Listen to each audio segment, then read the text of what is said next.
tem alguma história marcante assim do início, né, que um animal, você conseguiu reabilitar algum animal e ele, ou um animal atleta, principalmente, né, os animais atletas, né, o garanhão, por exemplo, né, que você conseguiu trazer ele de volta para a ativa, né, depois de um problema seríssimo que muitas vezes ele normalmente não voltaria, né? Se tem alguma história assim, Cecília? Eu vou assim rapidamente aqui, deve ter um monte, né? Tenho várias. Né? Eu vou me lembrar aqui de uma que foi uma história de o professor Carlos, dono do Motiva, Campina Grande. Ele inclusive ele é veterinário, mas não exerce a profissão. Ele se formou em Patos.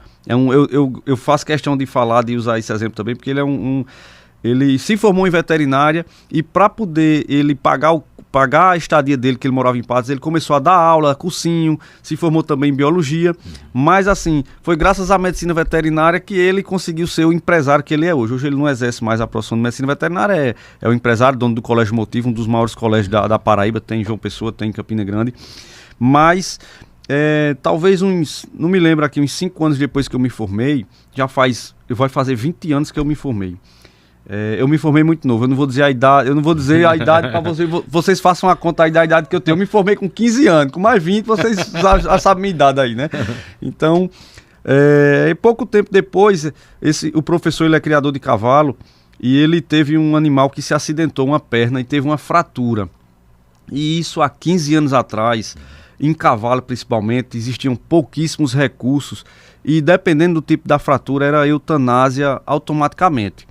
Porque tem situações que realmente... E aqui, eu estou falando há 15 anos atrás, eram pouquíssimos recursos, clínicas não tinha por perto, tinha que levar para outro canto, outro centro cirúrgico, e a gente tinha muita dificuldade. Mas eu eu fiz algumas especializações, fiz minha pós-graduação também lá em São Paulo, e eu treinei, como eu tinha já muita habilidade em cirurgia, eu estudava muito quando... na própria faculdade, na minha pós-graduação, eu pegava todo o cadáver, me chamava a dizer que eu era um urubu lá da veterinária, porque os cadáveres, quando chegava um animal que morria, coisa e tal, eu ia operar os cadáveres, entendeu? Botar placa, parafuso, encontrar nervo, fazer dissecação, para estudar anatomia, e isso me ajudou muito com a habilidade cirúrgica. E teve esse animal que teve uma fratura e era um garanhão, caríssimo na época, e foi aquela situação... Não tem jeito, eu digo, professor, eu vi várias cirurgias dessa, auxiliei, fiz lá em São Paulo, mas Cecílio, botar parafuso num cavalo, não sei o que, placa, eu digo, vamos fazer uma tentativa, o senhor tem alguma outra solução? Não, eu ia dar o cavalo aqui, pro menino levar, não sei o que, tipo, entregando para alguém sacrificar, ele tava com pena de sacrificar o cavalo, alguma coisa, eu digo, não, vamos tentar, mas quanto é que eu vou gastar, vai valer a pena, coisa e tal, eu digo, vamos fazer um bem bolado aqui que vai dar certo. E na época eu levei esse cavalo para Patos e fiz uma cirurgia no pé desse cavalo, coloquei na época, acho que, não me lembro, alguns parafusos, 3 ou 4 parafusos, e o cavalo, para resumir a história, esse cavalo passou mais de 1 ano parado, quando foi 1 ano e meio, 2 anos depois, eles mandaram para mim um vídeo do cavalo correndo vaquejada.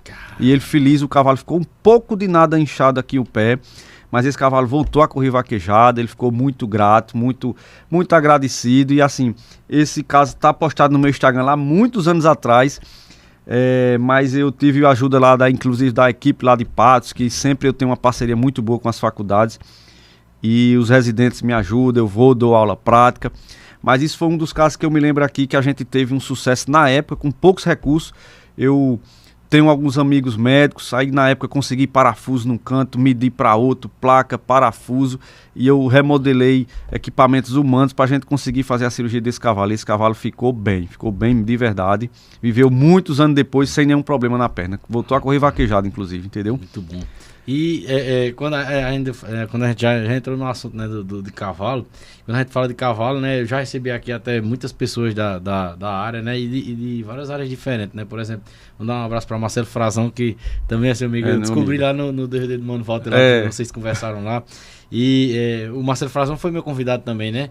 E a gente falou muito, né, sobre a questão do quarto de milha, né?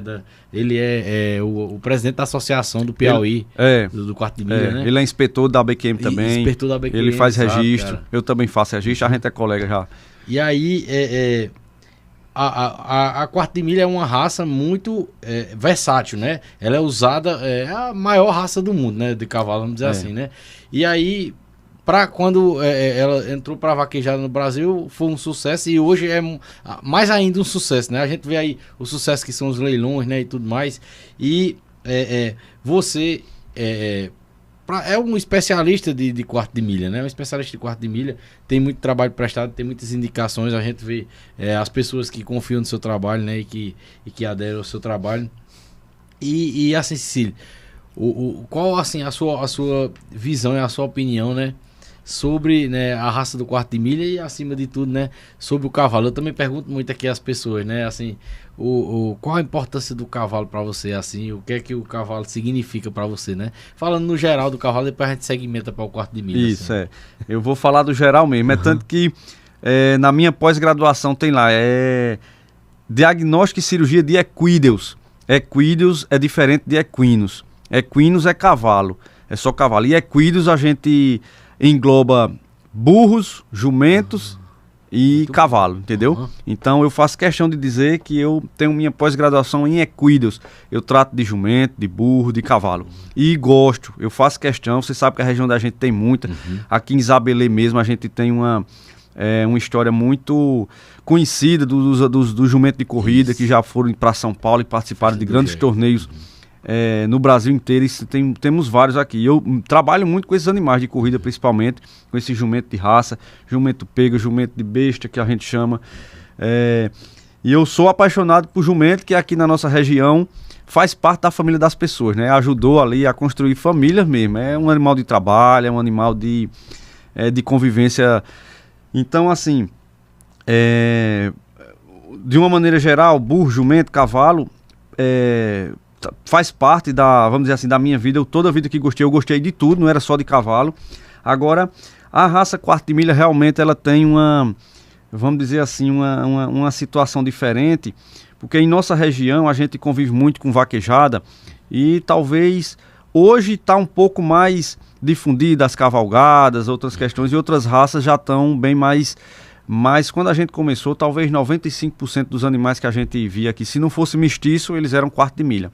Como você disse, é a raça mais versátil que existe. Tem vários, se eu não me engano, são 37 modalidades que tem oficiais na BQM. Então, assim, é animal de baliza, de tambor, de laço, de rédea, de apartação, de vaquejada, de corrida, com várias habilidades, né? Um animal que atinge uma velocidade de 1/4 mais rápido do mundo.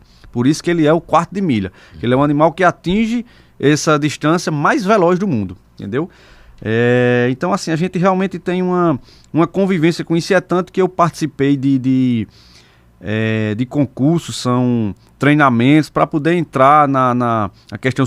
Eu sou inspetor hoje da quarta de milha e juiz oficial da BQM, né? Inspetor é aquele que faz registro, faz avaliação dos animais, pai, mãe, coisa e tal, para poder fazer a resenha dele, encaminha para a BQM e depois vinha o registro desse animal. Então o inspetor da BQM hoje faz isso, e o juiz de prova que a gente chama, aí tem juiz de todas essas modalidades. Exclusivamente eu sou juiz de vaquejada e de western e timpene, certo? Foi um treinamento que a gente fez e nessas 3 modalidades eu sou apto a ser juiz. Então, também é uma série de treinamento que a gente passa, muito rígido, por sinal, com prova no final. Você tem prova teórica, prova prática, e você tem que atingir uma pontuação mínima para estar lá dentro dos quadros. A gente tem reuniões mais ou menos semestrais, treinamentos, somos obrigados a participar para poder estar acompanhando as mudanças que tem sempre de regulamento, né?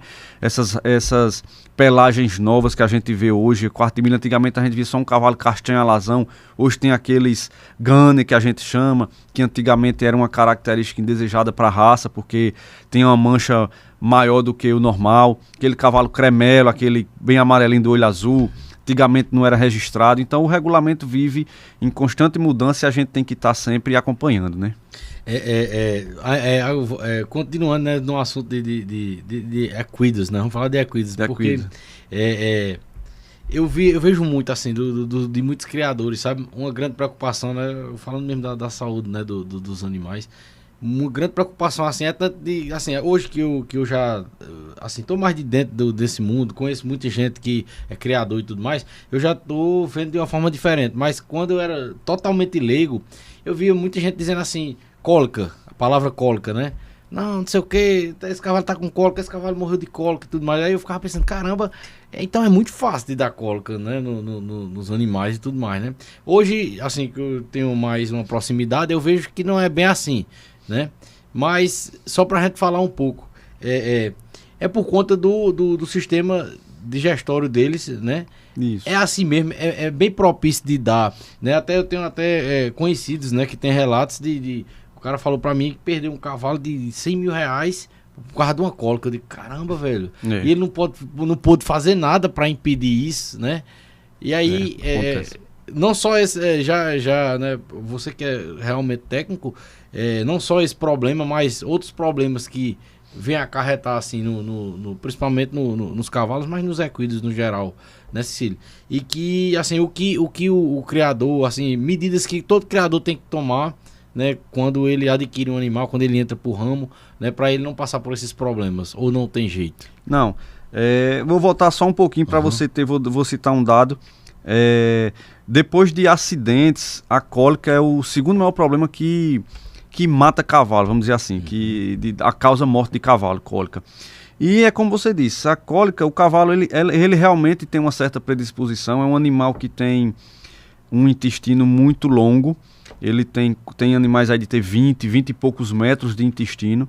Então, assim, o que um animal come hoje, um cavalo come hoje, ele provavelmente só vai digerir e sair nas fezes daqui a 36, daqui a 72 horas.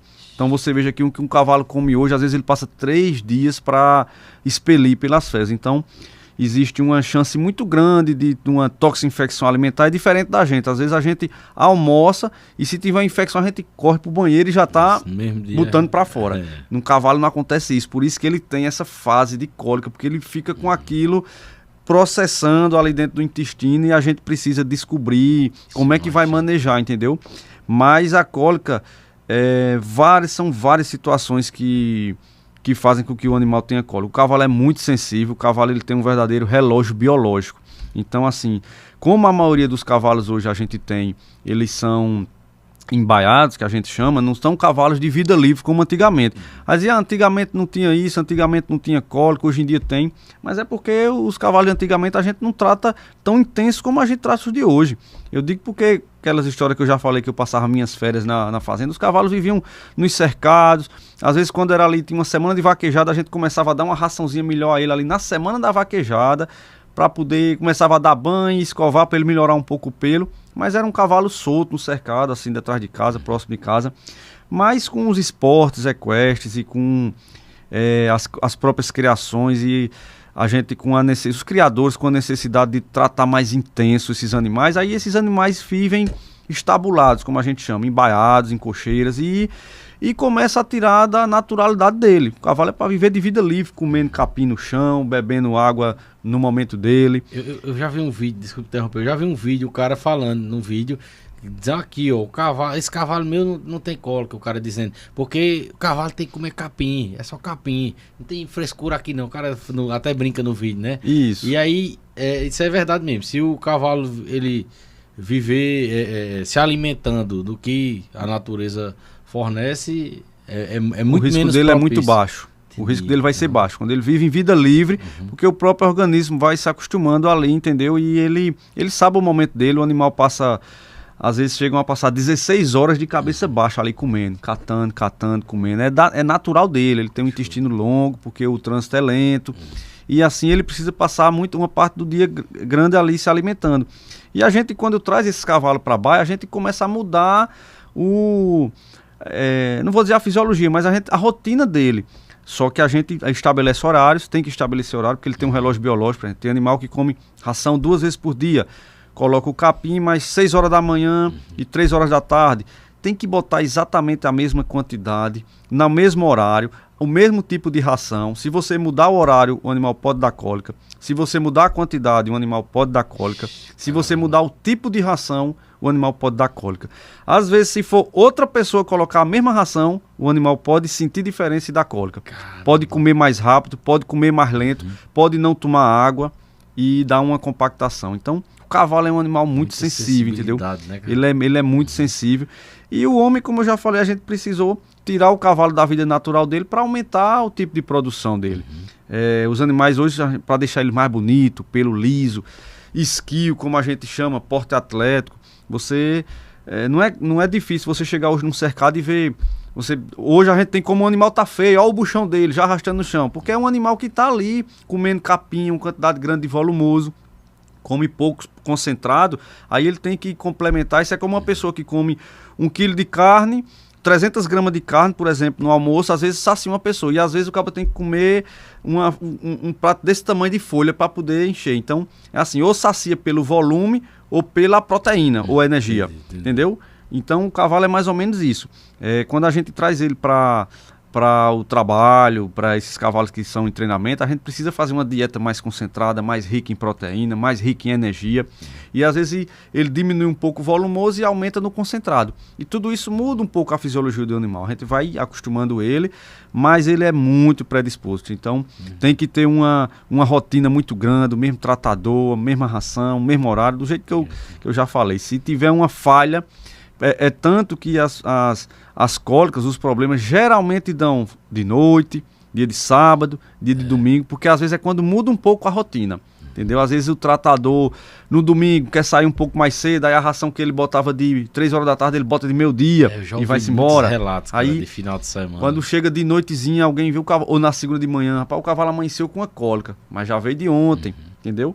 Então, esses cavalos que viajam muito, tá em vaquejada, viagem de caminhão, aí muda um pouco o horário da comida, tem uma predisposição grande. Por isso que esse manejo realmente tem que ser muito, muito bem acompanhado, pessoal bem consciente do que está fazendo, né? Outra questão também que surge, outra curiosidade que surge, Cici, é um animal, cara, que ele demonstra força, ele demonstra saúde, né? E o cara, pra identificar, não, ele não tá bem hoje, né? Assim, eu até vou dar um relato aqui engraçado. Eu crio cachorro, né? Eu crio um pit monster, crio um vira-lata. E assim, antes de eu criar, eu estudei muito sobre, porque o povo ficava botando medo, né? O pit monster mesmo que é da família do pitbull, né? E esse cachorro vai te comer, esse cachorro vai te atacar e tudo mais. Aí eu assisti muito vídeo, pô, de adestrador, de veterinário, um monte de vídeo eu assisti para não ter problema. E também de veterinários assisti muito vídeo para saber assim o que eu fazer para manter ele com saúde e tudo mais, né? E aí o que eu vejo hoje em dia assim neles, quando eu vejo que eles estão com alguma coisa diferente, é no olhar que eu percebo. O cavalo é no olhar também, ou ele tem algumas características que ele expressa que você diz, não, ele não tá bem, hoje ele tá com alguma dor, ele tá... Tem, e principalmente quem convive com o cavalo, ele sabe. Sente, né? Ele sente. Tem logicamente algumas expressões, por exemplo, um desconforto abdominal, o animal ele fica olhando para os flancos, ele tá ali, ele para um pouco, deixa de comer, ele fica um pouco diferente, vamos dizer assim. E quando ele está num processo ali inicial de dor abdominal, de desconforto, ele começa a olhar por canto da barriga, e quando vem evoluindo o sintoma, ele começa a cavar, entendeu? Começa a cavar, começa a morder uma tábua, uma parede. Então tem vários sintomas. E assim, às vezes tem alguns sintomas bem mais discretos, mas o tratador, o proprietário que é acostumado no dia a dia do cavalo, ele conhece, entendeu? Tem gente que chega e diz, gente, esse cavalo deixou a ração hoje, esse cavalo é comedor, ele nunca deixa, e ele conhece, então tá estranho. Ele diz, tira a ração, puxa o cavalo, dá um banho. Ele diz, gente, esse cavalo, a gente olha, ele deu uma cavada aqui, esse cavalo não é de estar deitado, de se deitar essa hora, meu dia, às vezes chega na baia e o cavalo tá deitado lá, de meu dia. Esse cavalo não se deita, ele passa o dia todinho, às vezes pode ser por uma questão que tá cansado, mas sempre quando a pessoa que é acostumado com o cavalo vê uma coisa diferente, ele vai ali, levanta o cavalo, puxa, dá uma observada, dá um banho, vê se está normal, solta de novo. Então assim, quem é acostumado ali, quem está no dia a dia com aquele cavalo, ele se acostuma e vê qualquer diferença. Quem mexe com o cavalo, gosta do cavalo, ele sabe quando ele está diferente. E o que eu acho interessante, né, e também acredito que é dessa forma com você, de tantos casos que você já pegou ao longo da sua carreira, quando um proprietário lhe procura, né, e lhe passa né? Ó, aconteceu isso aqui, tá dessa forma, você já tem uma ideia, né, do que tá acontecendo ali, né? A gente muitas vezes assim, faz parte do, como é que eu posso dizer, a anamnese clínica que a gente chama. O exame clínico, muitas vezes a gente consegue identificar algumas situações pela história, pela conversa. O histórico clínico que a gente chama, né? A gente chega para atender um animal, tá ali na urgência precisando fazer alguns procedimentos, uma medicação, tá botando um soro, mas tá perguntando. E aqui, como foi hoje? Não, coisa e tal. Ele come o que esse cavalo? Qual é o horário que come? Qual é a ração? Não, ele come essa ração, mas ontem chegou outra. Não, ele dorme nesse cercado, mas ontem dormiu nesse outro cercado. Sim. Aí enquanto toma soro, vamos olhar o que tem no cercado. Às vezes é um cercado que caiu muita garoba, por exemplo, e choveu 2 dias antes e a garoba molhou. Então, assim, às vezes a história clínica, as perguntas que a gente faz ao proprietário, ao tratador, consegue chegar num diagnóstico, muitas vezes sem precisar nem de exame, um exame complementar, eu estou dizendo assim. Então, assim, a gente... a história clínica do animal, quando o veterinário que tem experiência conversa, às vezes já consegue chegar numa suspeita clínica e às vezes facilita muito na hora do diagnóstico e na hora do tratamento, né? Esse é só um corte do nosso canal. Para você ter acesso a todos os episódios do Podcast Nordestino, acesse o nosso canal. O link desse episódio completo está aqui na descrição desse vídeo. Não se esqueça de se inscrever no nosso canal, de dar um like, de ativar as notificações e de comentar aí. Comenta com você o que você achou desse vídeo que a gente trouxe para todos vocês. Acompanhe nossas redes sociais que tem tudo do Nordeste. Só coisa boa. Valeu!